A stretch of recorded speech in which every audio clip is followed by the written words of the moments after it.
우리는 돈이면 다 된다라는 물질 만능주의 시대를 살아가고 있는데요. 그런데 잘 보면 중요한 가치에 있어서는 꼭 그런 것 같지도 않아요. 피터 리브스라는 사람이 돈으로 살 수 없는 것들 한 19가지를 쭉 나열했어요. 돈으로 사람, 퍼스는 살 수 있지만 그 사람의 마음, 스피릿은 살 수 없다라는 얘기를 했고요. 호화로운 집, 하우스는 살 수 있지만 행복한 가정, 홈은 살 수 없다라고 얘기했습니다. 혹시 공감되는 분들이 있으실 것 같은데, 돈으로 좋은 침대는 살 수 있지만 무엇은 살 수 없을까요? 네, 달콤한 잠은 살 수 없다라는 얘기도 했고요. 더불어서 맛있는 음식은 돈으로 살 수 있지만 식욕은 살 수 없다. 저희는 요즘에 식욕이 너무 당겨서 고민되시는 분들도 있겠지만, 또 식욕이 없어서 고민하는 분들도 있죠. 좋은 약은 살 수 있지만 건강은 살 수 없다 등등, 이렇게 돈이 있어도 살 수 없다라는 말을 했어요. 그런데 이것을 잘 뒤집어서 역으로 생각해 보면 무슨 말입니까? 돈은 없지만 가질 수 있는 것도 있다라는 사실이죠. 그러고 보니까 세상은 딱 두 부류인 것 같아요. 비록 있지만 없는 삶을 살아가는 사람이 있는가 하면, 없지만 있는 삶을 살아가는 사람이 있는 것 같아요. 여기 계신 모든 분들은 없지만 있는 삶을 살아가실 수 있기를 축원합니다. 오늘 사무엘서는 실은 한 사람의 족보와 그의 아내 둘에 대한 얘기로 시작돼요. 자, 자식은 있었지만 남편의 사랑이 없었던 여인이 소개되는데 그게 누굽니까? 분인나죠. 반면에 남편의 사랑은 있었지만 자식이 없었던 여인이 있었죠. 그게 누굽니까? 바로 한나입니다. 만약에 여러분이 그 시대를 살아가는 여자다라고 생각하면, 여러분은 분인나의 삶을 선택하고 싶습니까? 아니면 한나의 삶을 선택하고 싶습니까? 자식이 최고지, 사랑이 밥 먹여주냐? 하면서 오히려 남편은 없어야 편한 거 아니야? 이러면서 분인나를 선택하는 사람도 있을 거고, 돈이고 자식이고 다 필요 없더라, 사랑만 있으면 된다 라고 하면서 한나를 선택하실 수도 있는 분도 계시죠. 아니면 살아보니까 남편이고 자식이고 다 필요 없더라 이런 분도 계실 수도 있겠죠. 그런데 저라면 사랑은 있지만 자식이 없었던 한나를 선택할 것 같아요. 역시 목사님 사랑꾼이었구나 이렇게 생각하실 수 있는데, 그런 이유 때문만은 아니고요. 남편의 사랑이 없었던 분인나는 끊임없이 남편의 사랑을 얻기 위해서 누구를 늘 의지하며 살았을까요? 오매불망 자신의 남편 엘가나만의 목을 매면서 살았을 거예요. 하지만 자식이 없었던 한나는 그 생명이 누구에게 있습니까? 하나님께 있음을 알고 하나님을 바라보고 하나님을 의지하는 자의 삶을 살았기 때문이에요. 무엇이 있고 없고 보다 더 중요한 것은 그것 때문에 누구를 의지하는가 있습니다. 베델에 온 성도들은 오직 하나님만 의지하고 하나님을 바라보고 하나님께 소망을 둘 수 있는 귀한 분들 되어주실 줄 믿습니다. 자, 이렇게 하나님을 의지하고 하나님께 목을 매면서 하나님을 바라봤던 한나에게 펼쳐진 얘기가 오늘 본문 얘기예요. 자, 19절 얘기부터 한번 볼까요? 그들이 아침에 일찍 일어나 여호와 앞에 경배하고 돌아가 라마의 자기 집에 이르니라. 엘가나가 그의 아내 한나와 동침하매 여호와께서 그를 생각하신지라. 한나가 임신하고 때가 이름에 아들을 낳아서 이름을 사무엘이라 하였다라고 했어요. 자, 여기서 하나님께서 한나를 생각하셨죠.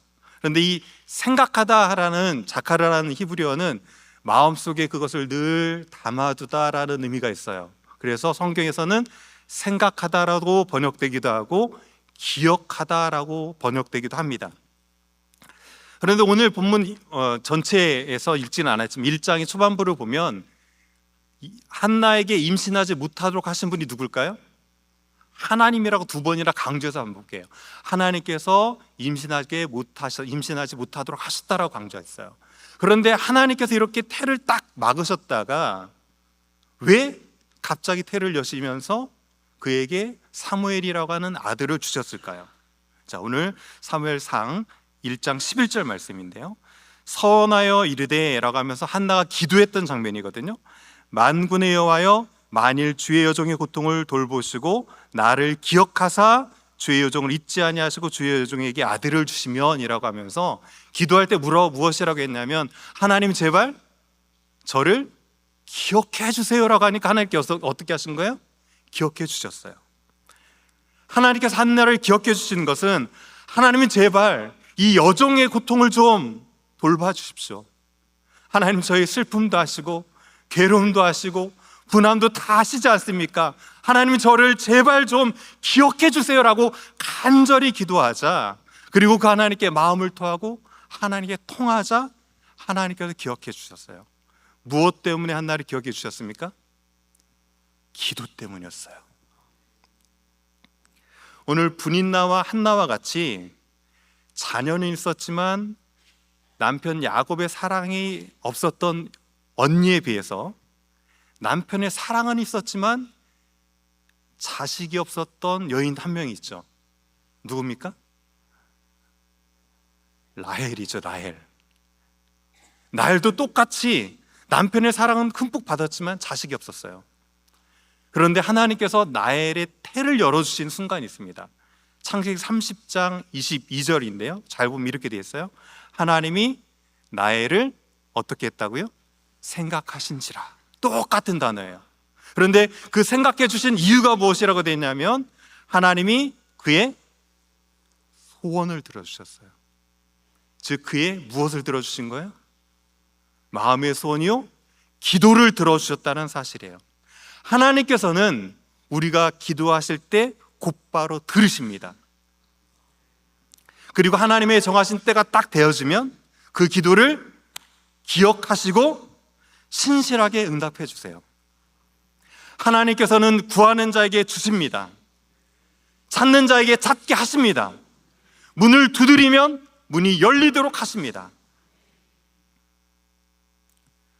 우리가 정욕대로 쓰려고 잘못 구하는 게 문제지, 우리가 기도하고 바로 구하기만 하면 신실하신 우리 하나님 아버지께서는 반드시 응답해 주실 줄 믿습니다. 뿐만 아니라 우리의 기도를 넘어서 역사하시는 전능하신 하나님께서는 우리가 구한 것 이상으로 더욱 놀랍게 역사해 주세요. 그런데 만약에 기도의 응답이 없다면 왜 기도의 응답이 없을까? 한 3가지 정도로 생각해 볼 수 있을 것 같아요. 첫 번째는 이것입니다. 하나님의 때가 아직 이르지 않은 거죠. 그러면 이거는 문제가 별로 되지 않아요. 왜? 비록 참고 기다리는 게 힘들긴 하지만 기도하면서 어떻게 하면 돼요? 기다리면 돼요. 자, 두 번째로 생각해 볼 수 있는 것은 무엇이냐면, 내가 잘못 구했기 때문이에요. 자, 이것도 별로 문제가 되지 않아요. 왜? 응답해 주시지 않는 것이 무엇이니까? 축복이니까. 별로 동의를 안 하시는데요. 우리가 기도하고 잘못 구했을 때 응답이 없는 것이 오히려 축복인 줄 믿습니다. 예. 이것도 그렇기 때문에 별로 문제가 되지 않아요. 그런데 가장 문제되는 것 한 가지가 있어요. 기도로 구하지 않았기 때문에 응답이 없다면 문제 아닙니까? 하나님께서 제발 좀, 나는 너에게 신실하게 역사하는 나의 전능성을 너에게 보여주고 싶은데 제발 기도 좀 해라.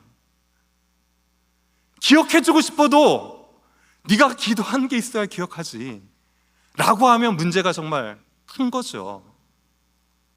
우리는 흔히 이렇게 얘기합니다. No pain, no gain. 고통 없이는 얻는 것이 없다는 얘기죠. 더불어서 no cross, 무엇입니까? No crown. 십자가 없이는 영광이 없다는 얘기를 해요. 자, 이런 말이 있는지는 모르겠어요. No prayer, no answer. 기도 없으면 응답 없습니다. 기도 없으면 응답 없어요. 올 한 해 동안 그렇게 우리는 외쳤죠. Mighty God, Mighty Prayer를 외쳤어요. 전능하신 하나님께서는 지금 이 순간도 그분의 역사를 펼치기를 원하는데 여러분의 능력의 기도가 없었다면 올 한 해 아무런 삶의 열매가 없을 수도 있어요.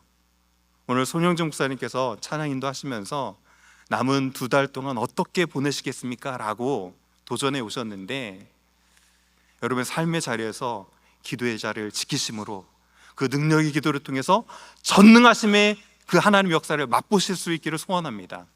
남은 2달 시간 정말 빨리 지나가겠지만 여러분의 기도의 자리를 지키실 수 있기를 소원해요. 그리고 그 기도가 하나님께 기억되어져서 응답되어지는 축복을 통해서 이 삶의 자리에 풍성한 기도 열매를 맺으실 수 있기를 소원합니다. 다음 주부터 저희가 오랫동안 이제 엘사라는 것을 하면서 오이 코스를 준비했잖아요. 아마 기존 재직들, 직분자분들이 기도를 하는 시간을 가질 거예요. 직분 여러 가지로 감당할 수 있겠지만 저는 그 직분은 기도로 감당하는 자리라고 믿습니다. 장로요, 권사요, 집사요가 중요한 것이 아니고 목사요가 중요한 것이 아니라 그 사명을 감당하기 위해서 기도의 자리를 지키실 수 있기를 축원드려요. 그때 하나님께서 우리를 통해서 놀랍게 역사하실 줄 믿습니다.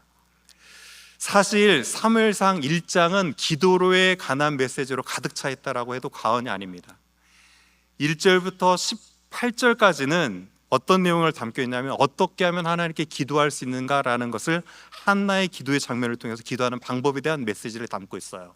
그리고 오늘 19절부터 28절 마지막까지는 하나님께서 응답해 주셨을 때 그럼 어떻게 해야 되는가라는 내용을 담고 있습니다.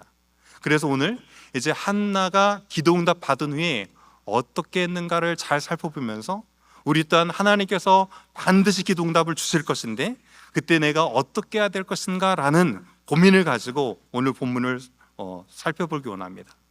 한나는 첫 번째로 기도 응답으로 이제 아들을 주셨는데 그 아들의 이름을 지었어요. 자, 20절 한번 볼까요? 한나가 임신하고 때가 이름에 아들을 낳아 사무엘이라 이름하니 이는 내가 여호와께 그를 구하였답니다 라고 했어요. 보통 이름은 누가 짓습니까? 우리는 누가 짓죠? 보통 할아버지나 아빠들이 많이 짓죠? 물론 상에서 짓기도 하지만 똑같이 이스라엘 그 시대에도 누가 이름을 지었을까요? 아버지들이 이름을 지었어요. 근데 독특하게 지금 누가 이름을 짓고 있습니까? 한나가 이름을 지었어요. 무엇이라 지었습니까? 사무엘이라고 지었죠. 그러면서 그 이유를 이렇게 얘기합니다. 이는 내가 여호와께 구하였기 때문이다 라고 얘기해요. 그런데 이런 걸 잘 보면 그 이름을 이렇게 지었고 기억하길 원했던 건 무엇이냐면 내가 구했기 때문에 그렇다라고 하면서 자기가 기도한 바 때문에 그렇다라고 이름을 지은 것 같지만 그 이름 뜻의 원어를 잘 살펴보면 그렇지 않아요. 사무엘이라고 하는 이름 뜻은 쉔이라는 게 실은 히브리어 이름이라는 뜻이거든요.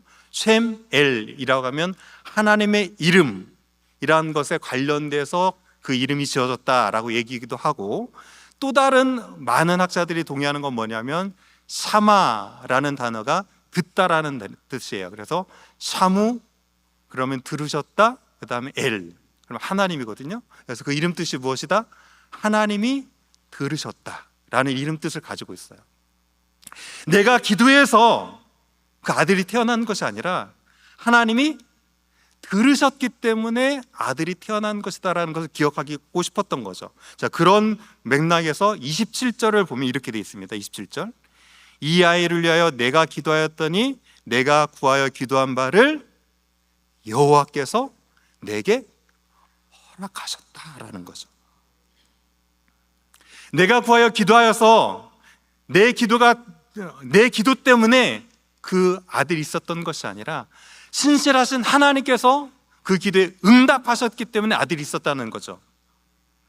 우리는 흔히 기도 응답을 받으면 어떻게 내게 이런 일이 있었냐면 이라고 하면서 내가 있잖아 금식 기도하고 내가 작정 기도해가지고 내가 기도했기 때문에 라고 하면서 나에게 포커싱을 맞추기 쉬워요.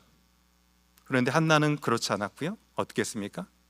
그 기도를 들어주신 분에게 포커싱을 하면서 그 하나님 때문에 내가 기도 응답 받았다는 거죠. 우리가 아무리 기도할지라도 하나님께서 응답하시지 않으면 응답은 없는 것이죠. 그런 점에서 우리의 기도의 응답이 하나님께로부터 왔다는 것을 잊지 말아야 된다는 것이죠. 더불어서 한나는 젖될 때까지 그 사무엘을 열심으로 양육했어요. 자, 21절을 보면 그 사람 엘가나와 그의 온 집이 여호와께 매년제와 서원제를 드리러 올라갈 때 오직 한나는 올라가지 않았다라는 거예요. 평소 때는 올라갔지만, 그러면서 이렇게 얘기하죠. 그의 남편에게 이르되 아이를 젖대거든 내가 그를 데리고 가서 요 앞에 뵙게 하고 거기서 영원히 있게 하겠다라고 얘기했어요. 특이한 점이 무엇입니까? 평소 때는 늘 한나는 엘가나와 동행해서 성소에 올라갔어요. 그런데 지금 이때는 딱 올라가지 않은 거예요. 그러면서 조건을 걸었는데 젖될 때까지는 올라갈 수 없다라고 얘기합니다. 그 당시 때 구약시대 때는 보통 젖을 3살에서 4살 정도까지 지나야 뗐다고 해요. 왜냐하면 그때는 아이가 먹을 수 있는 물이, 안전한 물이 별로 없었어요. 그래서 아무 물이나 먹을 수 없었고요. 그래서 무엇만 먹일 수 있었을까요? 어미의 젖을 먹일 수밖에 없었어요. 그래서 이렇게 건강하게 아이가 자랄 수 있는 방법은 물을 먹이거나 다른 것을 먹이는 것이 아니라 아이의 젖을 먹일 때까지, 그 젖을 뗄 때까지 있는 거죠. 한나는 이렇게 젖을 먹여서 그 젖을 다 뗀 이후에 그가 건강해지고 그 생명에 대해서 이제 생명을 유지할 수 있을 때가 될 때 그 아들을 데리고 올라가길 원했던 거죠. 그러면서 젖을 주면서 손 떼고 가만히 있는 것이 아니라 분명히 그는 무엇을 했을까요? 하나님께서 응답으로 주신 이 아들을 귀히 여기면서 그 생명을 잘 보존할 수 있도록 할 뿐만 아니라 젖을 먹이고 그 안에 말씀으로 신앙 양육을 했을 것이라는 거죠. 기도응답 주신 거에 대해서 아무렇게나 생각한 것이 아니라 때를 기다리면서 계속 그것을 준비하면서 그 아이를 잘 돌봤다는 거예요. 자, 그리고 나서 1장이 이제 클라이막스 부분인데요, 때가 되자마자 어떻게 했습니까? 그 아들을 하나님께 드렸어요. 그토록 서원기도하면서 얻었던 아들을 하나님께 돌려드렸다는 사실이죠. 참 쉽지 않았을 것인데 11절을 보면 그가 드릴 수 있는 이유가 이렇게 되어 있어요. 내가 그의 평생에 그를 여호와께 드리겠다라고 하면서 서원했던 것이죠. 한나는 기도응답을 받고 나서 누구처럼 기도응답하면서 본인이 하나님께 기도했던 말을 새까맣게 까먹은 것이 아니라 그것을 잘 기억했다가 그 기도한 대로 하나님께 돌려드렸다는 거죠. 자, 그러면서 이제 27절, 28절을 이어서 계속 한번 보면 이렇게 되어 있습니다. 이 아이를 위하여 내가 기도하였더니 내가 구하여 기도한 바를 여호와께서 내게 허락하신지라. 그러므로 나도 그를 여호와께 드리겠다라고 했어요. 자, 그러므로 나도라는 얘기는 무엇입니까? 내가 하나님 앞에 서원하면서 기도했을 때 하나님께서 그것을 딱 기억하시고 때가 되니까 아들을 주셨고, 나 역시 하나님께서 그렇게 신실하셨던 것처럼 하나님께서 주셨기에 나도 이제 하나님 앞에 내 기도를 기억하고 어떻게 하겠다는 거예요? 그 아들을 드리겠다라는 사실이에요. 신실하신 하나님께서 한나의 기도를 기억하시고 아들을 주셨고, 신실했던 한나 역시 그 자신의 서원의 기도를 기억하고 하나님께 돌려드리면서 영원한 영광을 돌렸다라는 사실이죠. 자, 메시지 좀 잠깐 정리해 봤으면 좋겠는데요. 자, 그러면 우리가 기도한 이후에 기도응답을 주셨을 때, 기도응답을 받았을 때 무엇을 기억해야 될까요? 첫 번째, 이것을 기억해야 됩니다. 응답은 나 때문이 아니다 라는 사실이에요. 응답은 누구 때문에 있었던 것입니까? 하나님께서 기억해 주셨기 때문에 있는 거예요. 그런데 내가라고 하면서 내가 기도했기 때문에 응답받았다라고 우리는 착각하는데, 응답은 나 때문에 있는 것이 아니에요. 두 번째로 기억할 것은 무엇입니까? 주신 것은 나의 것이 아니라는 거죠. 내가 하나님께 기도했을 때 하나님이 기억하심으로 주시는 것이지만 그것은 내 것이 아니라는 사실이에요. 그리고 마지막으로 기억할 것은 무엇이냐면 하나님의 영광을 위해서 주신 것이라는 사실이에요. 한나가 사무엘을 하나님께 드릴 수 있었던 것은 무엇 때문이었습니까? 그 아이가 나를 위해서, 나의 기쁨을 위해서 주신 것이 아니라 하나님의 영광을 위해서 하나님께 드려지기를 소원했기 때문에 그 아들의 평생을 하나님께 드릴 수 있었던 것이죠. 이럴 때 우리가 기도 응답이 있어도 교만하지 않고 늘 감사하면서 주시는 것에 겸손할 수 있고요, 그리고 그 주신 것을 나를 위해서 사용하는 것이 아니라 하나님께 드림으로, 기쁨으로 하나님께 영광을 돌려드릴 수 있게 되는 것이죠.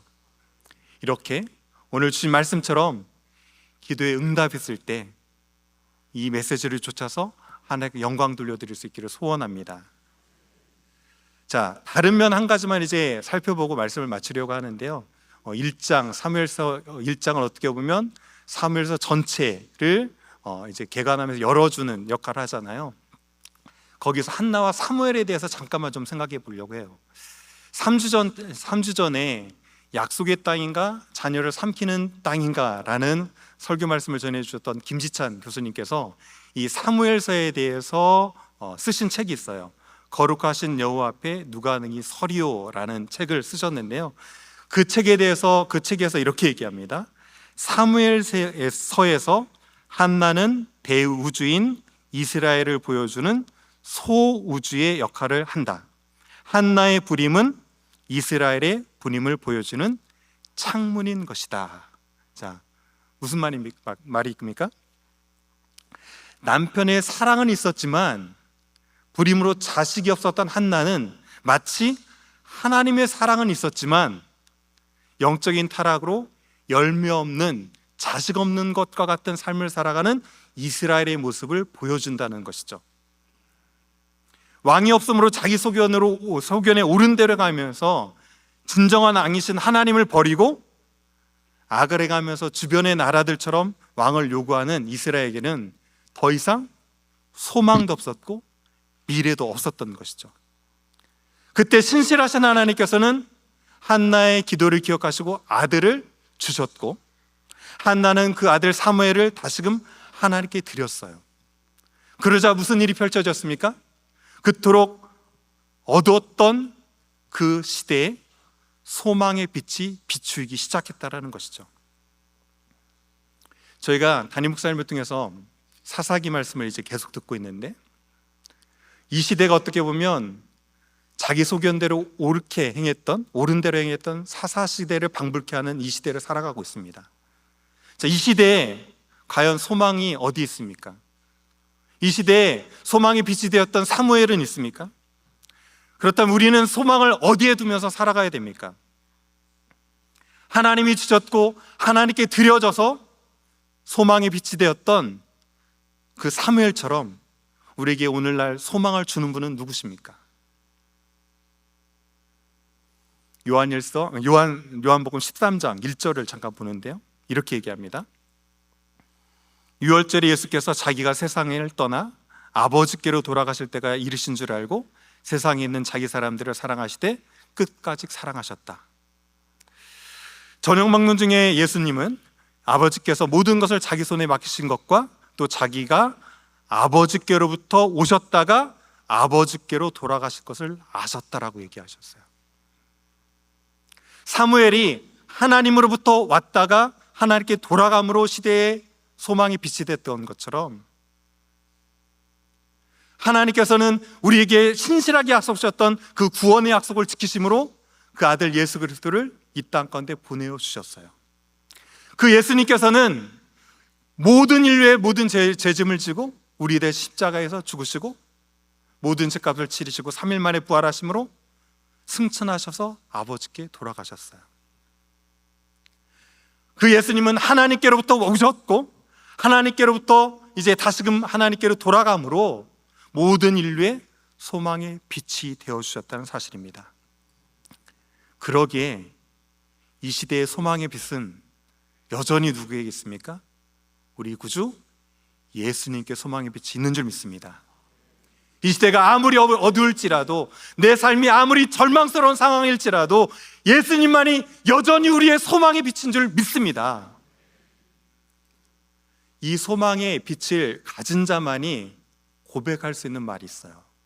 자, 고린도후서 6장 9절에서 10절까지 말씀인데요, 다 같이 한번 이 말씀을 읽어봤으면 좋겠습니다. 시작.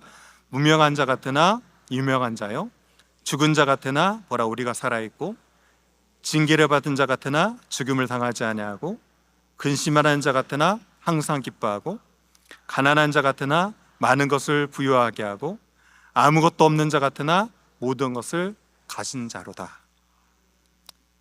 이런 자가 저와 여러분이에요.